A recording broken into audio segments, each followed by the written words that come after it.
अस्सलाम वालेकुम रहमतुल्लाहि वबरकातुहू। बेंगलुरु का कल एक दर्दनाक वाक़या, शदीद बारिशों की वजह से बोरिंग हॉस्पिटल की दीवार, जो खस्ता दीवार थी, गिरने की वजह से 7 लोगों की मौत हो गई। Social Democratic Party of India की तरफ से ये शदीद मजम्मत करते हुए और गमज़दा ख़ानदान मरहूमिन के ख़ानदानों के साथ हम उनके गम में शरीक हैं, शामिल हैं।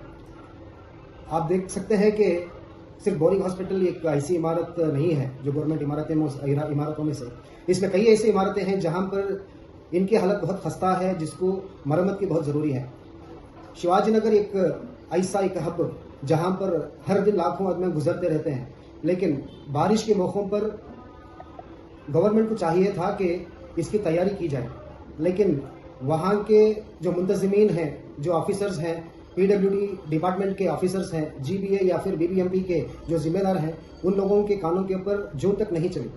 मैं सवाल करता हूं वहाँ के एमएलए रिजवान अरशद साहब को, उनका ये कॉन्स्टिट्यूशंसी था, ये आपकी जिम्मेदारी थी, आप साथ जाने चले गई, इसमें मासूम से बच्चे भी इसमें शामिल थे, इसके जिम्मेदार कौन है, कौन इसकी जिम्मेदारी लेता है? ये आपको चाहिए था कि आपकी कॉन्स्टिट्यूशंसी को बेहतर बनाने के लिए आप काम करें। हमने देखा है कि रजल मार्केट सर्कल में आपको एक आलीशान बहुत अच्छे अंदाजे से बहुत कुछ किया, लेकिन उसका कुछ फायदा नहीं हुआ। क्लॉक टावर बना गया करोड़ों रुपए खर्च करके, लेकिन आज क्लॉक टावर की हालत क्या है? और उस नाली के ऊपर कुछ आर्चेस बनाए गए हैं, लेकिन उसकी जरूरत क्या है और लोगों को क्या फायदा पहुंचा रही है? लोगों को जो फायदा पहुंचाने की जो चीजें थी, जो मरम्मत थी, और जो नालियां बारिश आने पर सही हिसाब से नालियां बहे, उसका आपने ख्याल नहीं किया। हम लोग बहुत अफसोस करते हैं आपकी इस एमएलएशिप के ऊपर। ये आपका फर्ज था, आपका फर्ज होने के बावजूद आपकी जो कॉन्स्टिट्यूशंसी है उसके ऊपर उस पर नजरअंदाज करते हुए आप कहीं और जाकर काम कर रहे हैं। बेंगलुरु से 300-350 किलोमीटर दूर जाकर आप इलेक्शन का काम करते हैं, लेकिन आपको आपकी कॉन्स्टिट्यूशन की थोड़ी भी खबर नहीं है। आप सिर्फ इलेक्शनों पे घूमते रहिए, कोई और अच्छा बंदा आएगा जहां पर आपकी कॉन्स्टिट्यूशन को देखेगा। अगली बार इलेक्शंस भी आने वाले हैं, एक ऐसे नुमाइंदगी की चुनेगी, पब्लिक चुनेगी, जहां पर ये सारी चीजों का ख्याल करते हुए, लोगों की परवाह करते हुए काम करेगा। इसकी जिम्मेदार कौन उठाएगा?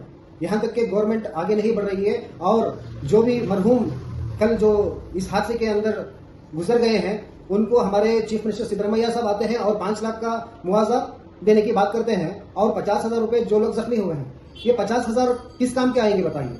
एक बंदा अगर अच्छी हालत में है तो वो कमा लेगा 50,000 रुपये। अभी वो अस्पताल के ज़ैर निगरानी में एडमिट है, लेकिन 50,000 मुफ्त इलाज के साथ दिया जाए तो उसके बाद उसके घर वालों को कौन देखेगा? कौन इसकी जिम्मेदारी लेगा?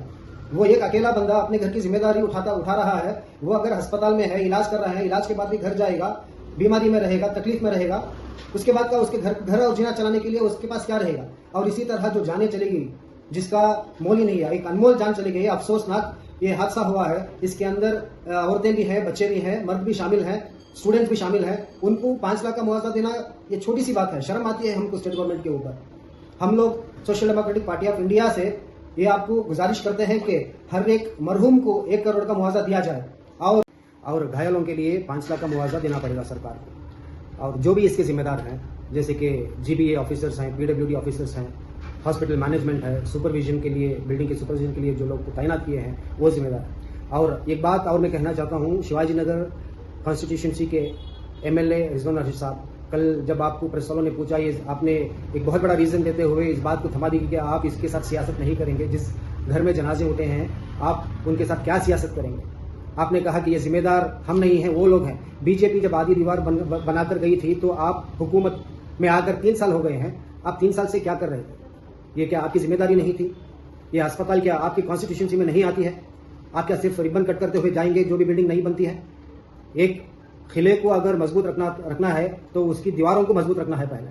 तो आपने एक इमारत को बना दिया, लेकिन जो भी इसकी दीवारें हैं वो खस्ता दीवारें थी, कमजोर दीवारें थी। इसी वजह से यह हादसा हुआ है, और इस हादसे के अंदर आप भी शामिल हैं, आप भी जिम्मेदार हैं। इसकी जिम्मेदारी आप किसके सर के ऊपर थोपेंगे? इसके बड़े जिम्मेदार आप हैं, क्योंकि आप एमएलए हैं वहाँ के। ये सिर्फ बुनियादी ढांचा नहीं था, ये आपकी नाकामी का ढांचा जो गिरा है कल, ये आपकी सरकार लोगों के सर के ऊपर गिरी है। अगर जिम्मेदारों को जवाबदेह नहीं बनाया जाएगा तो इसी तरह कई और ढांचे गिरेंगे, कई और बिल्डिंगें गिरेंगे, कई और दीवारें गिरेंगी, और इसके अंदर सिर्फ मासूम इंसान ही दफन होंगे। मैं एसडीपी से, Social Democratic Party of India, गमज़दा खानदानों के साथ पूरी एकजुटती के साथ इजहार करते हैं कि ये सिर्फ हमारा ताज़ियत नहीं है, बल्कि इंसाफ और जवाबदेही और निज़ामी इस्लाहात का पुरजोर मुतालबा करते हैं। Social Democratic Party of India जो भी मुतासरीन है गमज़दा फैमिली के साथ हमेशा खड़ी है और जब तक आपको इंसाफ नहीं मिलता आपके साथ जद्दोजहद करते हुए हमेशा आपके साथ रहेगी इंशाअल्लाह। अस्सलाम वालेकुम रहमतुल्लाहि व बरकातहू।